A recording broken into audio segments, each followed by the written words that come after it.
রূপাকে খুঁজে পেল পুলিশ। তারপর পুলিশ ইনফর্ম করে দীপাকে। তারপর দীপা পুলিশ স্টেশনে যায় আর রূপাকে দেখে জড়িয়ে ধরে আর কান্না করতে লাগে।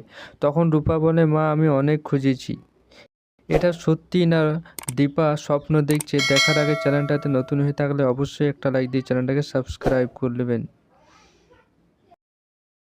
আজকের পর্বে আপনারা দেখতে পাবেন দীপা সোনার কাছে যায়। তখন সোনা বলে, আমার থেকে দূরে থাকো। তারপর সোনা সূর্যকে জিজ্ঞাসা করে, মা তো পাতামির মা, আমার মা কোথায় বাবা? তখন সূর্য বলে, কি বলছো সোনা মা, সবাই তোমাকে ভালোবাসে, মাও তোমাকে ভালোবাসে। তারপর দীপা সোনাকে বলে, তুই আমাকে খারাপ ভাবছিস মা।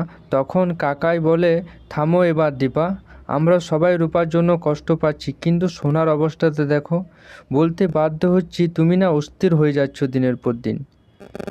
তখন কাকিয়া বলে, আমি প্রথম দিন থেকেই দীপাকে বারণ করে যাচ্ছি, কিন্তু শোনেনি আমার কথা। তারপর দীপা বলে, আমি কি করব বলো, সোনার কাছে সবাই আছে, কিন্তু রূপার কাছে কে আছে? রূপা কেমন আছে, খাবার খেয়েছে কিনা সেটাও জানি না। আমি এইভাবে বসে থাকতে পারবো না।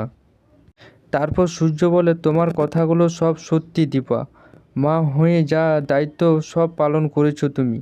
সোনার যা অবস্থা, এটা টেক কেয়ার করতে পারছো তুমি? আর যদি ওর কিছু হয়ে যায় তাহলে থাকতে পারবে তুমি? তখন দীপা চিৎকার করে, না, এসো ওসব কথা বলেন না একদম। আরেকদিকে রূপা পালিয়ে যায় নদীর ধারে মাকে খোঁজ করার জন্য। আর এইদিকে ফান্টুসদা গোটাই খোঁজে রূপাকে, কোথাও খুঁজে পায় না। তখন একটা লোক রূপাকে ধরে আর ফান্টুসদার বাড়িতে নিয়ে আসে। বলে, ফান্টুসদা গোটাই তোকে খুঁজে বেড়াচ্ছে আর তুই এইখানে কি করছিস, চল আগে বাড়ি। তারপর পুলিশে ফোন করে বলে, দীপাকে একটা মেয়েকে পাওয়া গেছে, আপনারা তাড়াতাড়ি আসুন। তারপর দীপা আর সূর্য পুলিশ স্টেশনে যায়, দেখে রূপা নয়, অন্য কোনো মেয়ে একটা।